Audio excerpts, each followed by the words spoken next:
Hey, what's up, guys?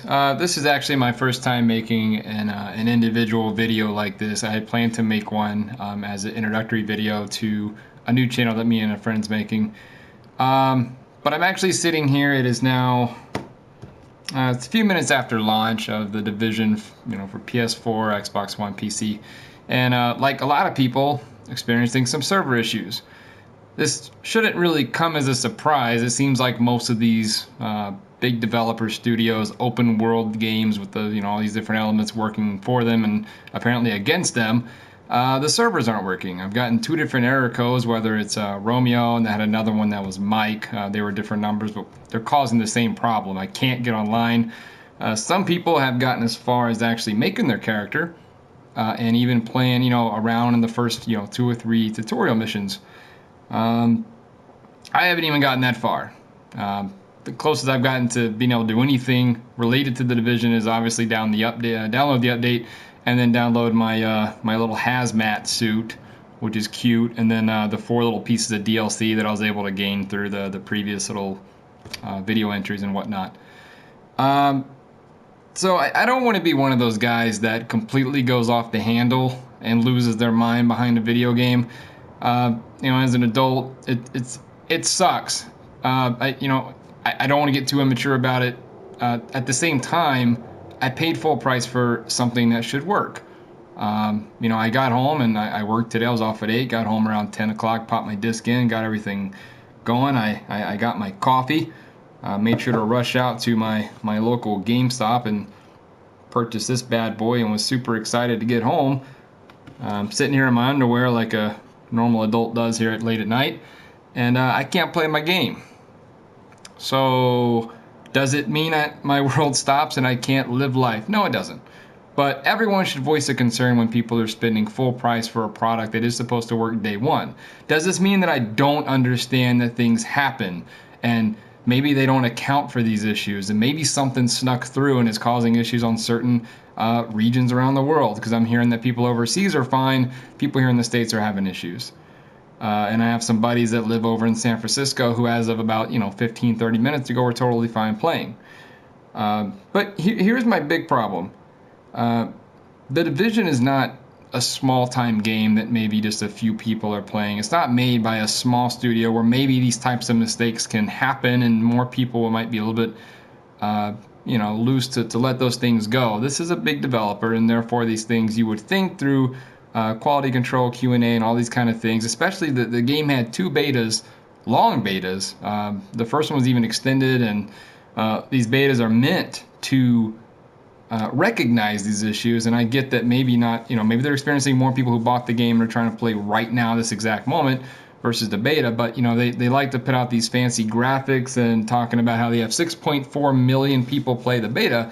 I don't remember exactly if it was more than the Destiny betas or whatnot, but all the same, 6.4 million people is a super respectable number, and as a developer I can imagine them being super proud.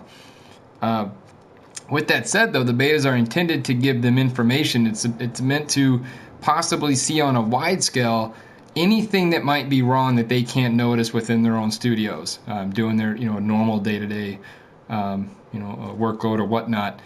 So the idea was that they had 6.4 million people play, and for all intents and purposes, when I played the betas, I played both of them, they were fine.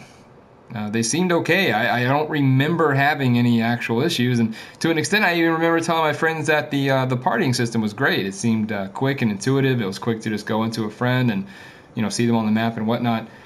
But yeah, crap like this happening, and I think that anyone has a right. Now, granted, as I'm making this video, maybe they magically started working, so this could be history already. I don't know, but I assume this is going to be an issue that won't be fixed until the morning.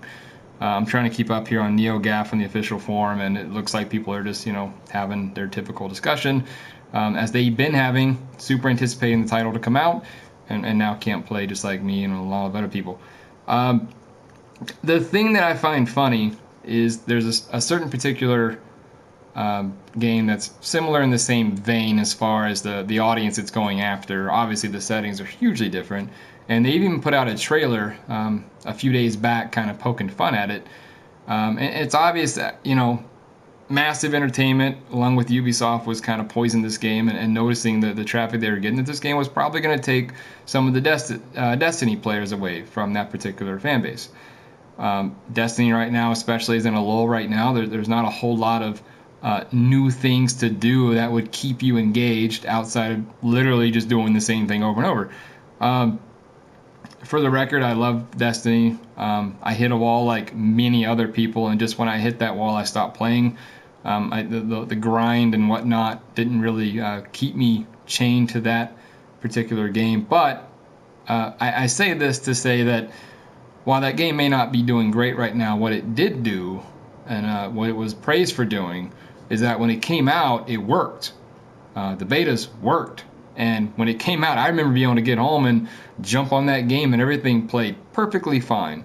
I don't want to get into a discussion about content and all that good stuff and longevity, but the game worked. When I wanted to play it, I could play it. And obviously, you had your scheduled maintenances and whatnot. But I got home. I remember standing in line with a lot of people, getting home and popping it in. I can imagine the stress loads on the servers and whatnot. Now, granted, Bungie and Ubisoft are two totally different companies. They don't share the same servers and whatnot, and how they're set up is probably totally different, how they're worked and everything. But all the same, as a consumer, I was able to purchase that game, come home, pop it into my PlayStation, and enjoy it with my friends. This is not my experience with The Division. Ironically, the title is very accurate, because right now The Division is between me and my friends because we can't play the freaking game. I just think it's really disappointing, because this game is obviously I assume going to sell gangbusters.